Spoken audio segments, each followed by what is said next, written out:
Hey, all my Crimsonites, and welcome to the Crimson Cure channel, where we embrace our femininity, increase our womanly value, and celebrate our brothers. So join me on our feminine journey to learn, heal, and grow.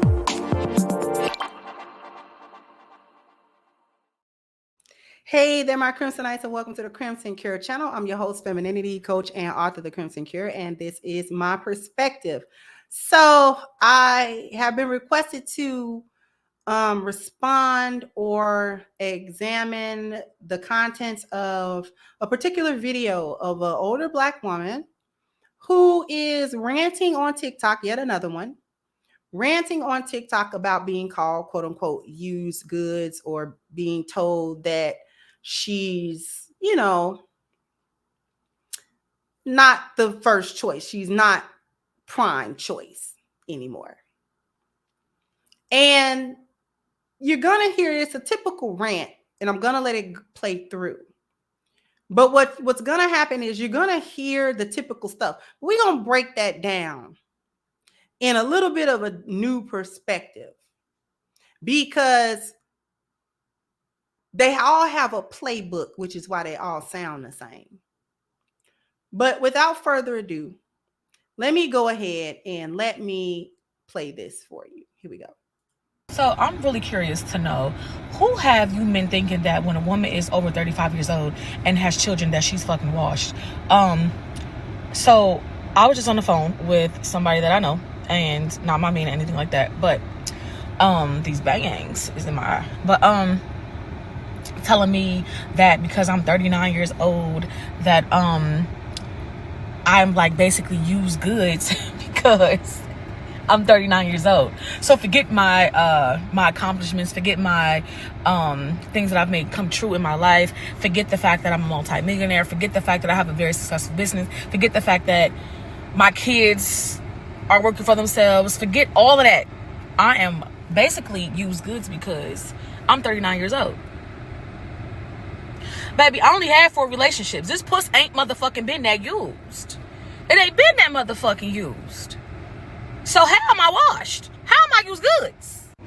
What's killing me as well, is that it's always a broke-ass individual. It's always a broke-ass man with these sassy-ass motherfucking tendencies. Yeah, it's y'all.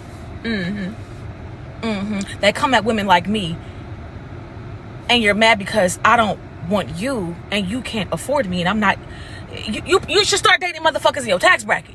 That's what you should do. If you look at me and you motherfucking can clearly see that I'm in designer all the time, I'm in first class all the time, I'm in nice vehicles all the motherfucking time, I live in a luxury high-rise on the water, I'm living my best life, my kids living their best lives, my kids are motherfucking entrepreneurs as well.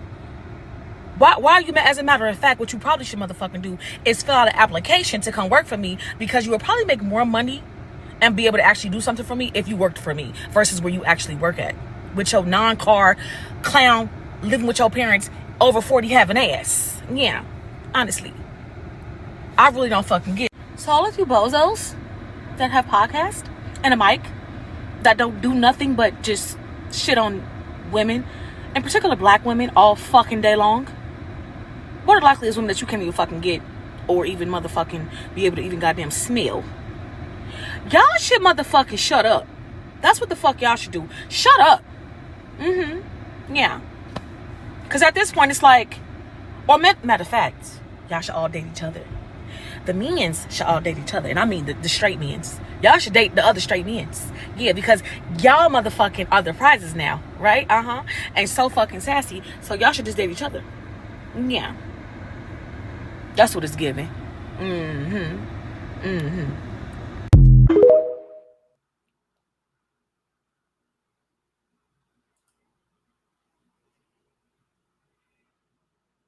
Now, y'all heard that absolute foolishness, correct?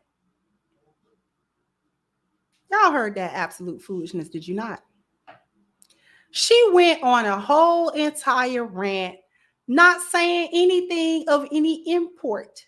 The only thing that she was doing was reiterating them same tired sign language, and then talking about, I want to tell y'all about why these women always mention their accomplishments. Every one of these Black women have a very successful business, and are multimillionaires. Okay?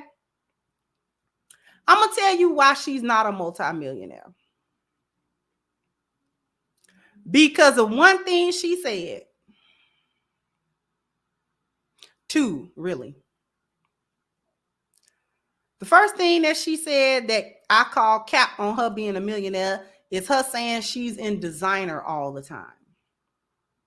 People who understand wealth are not in designer all the time because it doesn't mean anything. Once you achieve a certain amount of money or enter into a certain tax bracket, what you begin to understand is the way in which you spend money matters greatly during tax time, number one. And number two, you become more conscious about what things are labeled as a liability versus things that are labeled as an asset. You become more aware of things like depreciation, appreciation, things that are neutral, things of that nature. So while a multimillionaire is perfectly capable of buying a lot of things that are considered high-end labels, they don't buy a whole lot of that stuff. Okay? Multimillionaires a lot of times will buy something like a Rolex, but a Rolex is an appreciating asset as well as a status symbol and basically a piece of jewelry. It's a timepiece. They don't even call it a watch. They call it a timepiece. Rolexes can start anywhere from about $10,000 or $15,000 and go up. Lots of times multimillionaires will have one or two Rolex timepieces, but these are considered investments, as well as something fly to be on their wrist. They don't buy a lot of cars, okay? If they do, they pay for them outright so that it can become an asset, although it depreciates. The other thing she said that I call cap on being a multimillionaire is she says she lived in a high rise. Unless you own one of the floors in that high rise or you own where you are, if you're renting, you're not a multimillionaire. Do you understand me? If you are anywhere renting the place where you lay your head, you are not a multimillionaire, because that is not how you maintain your wealth. You maintain wealth through ownership, not renting. You would never rent. After a certain point, you no longer rent things, you buy them. Number one, because you can afford them. Number two, because homes appreciate in the asset category, especially as you build on it, especially if you have more than one. Now that I call cap on that, why do they bring up these accomplishments? Because these are the one or two little shekels that Zaddy pays them to destroy and be feminist and destroy the Black family. That's why they brag on it, because these are the couple of little pieces of change jingling around in their pocket that Zaddy gave them in order to do that. So because it's valuable to them, they think it's supposed to be a flex and valuable to other people, particularly Black men. See, they don't think Black men see them as valuable because of it. Let me try to articulate this. They talk about their so-called accomplishments to Black men for a couple of reasons. One, they're trying to stunt. Two, they are trying to be in a position in a Black man's mind that they are better than them, and so the Black men will be lucky to have them, and therefore Black men will fall at their feet in order to have them in their lives, sort of like the way they fall at Zaddy's feet to have them in Zaddy's life, but he don't go for it. You kind of understand that a little bit? Hold on.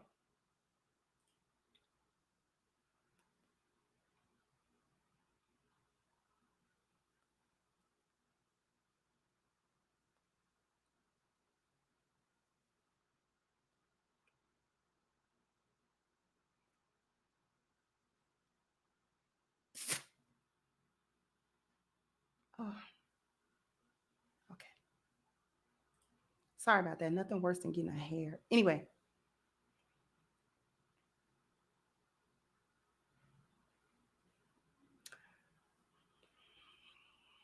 You know, these hyenas only see things from their perspective.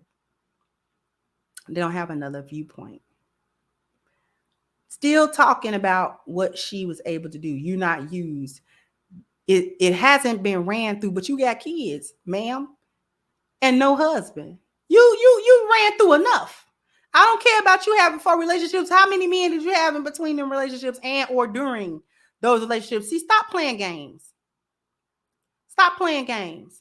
Even if the 4 relationships or whatever that you've been in are truly the only number of men that you've been with, you still got kids and you still not married. So if you were so valuable, why not be married?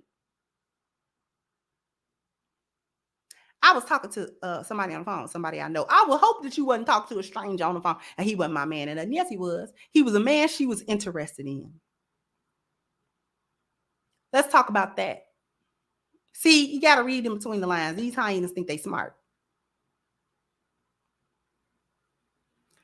The man she was talking to on the phone wasn't her man, but she hoped that he would be. And apparently, he broke it down as to what her value really was. And it didn't have nothing to do with what she, quote unquote, had materially. She's used up because you're a single mother and you ain't got no husband. Where is the baby's fathers? Where are your children's fathers? Where are them men at? Who were those men? Why are you not with those men? You so fabulous. Where these men at? And don't tell me these men are not worthy because you had children by him or them.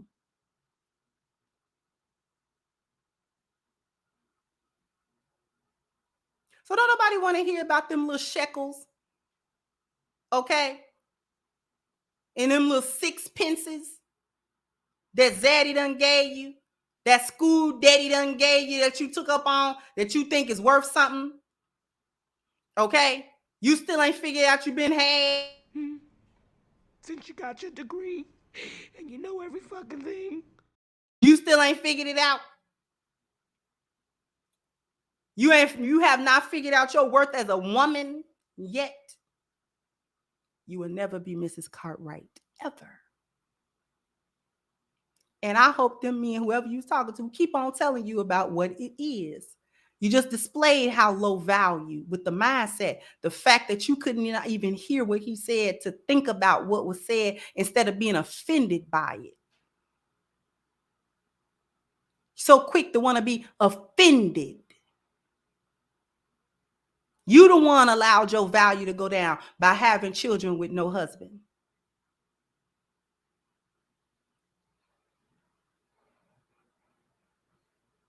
All my children are entrepreneurs. Okay, and congratulations.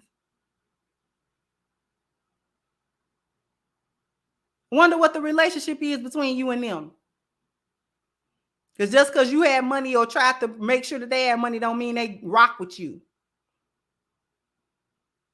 Ask Stormy Wellington, I believe her name is. Her kids don't mess with her. She a millionaire. That don't prove nothing. That does not indicate what kind of mother you've been to them. And thus what kind of human being you are. They don't never, when they evaluate people, they never evaluate people. They evaluate things. When they put a value on themselves, they do it by things. And when they try to put a value on Black men, they do it by things. They never talk about people. These are individuals with no soul and no heart and no mind. That's why I speak so heavily against the boneyard. Anyway, I'm going to go ahead and wrap this up.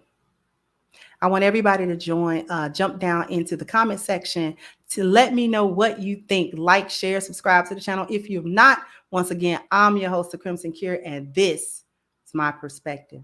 Bye-bye, Crimsonites.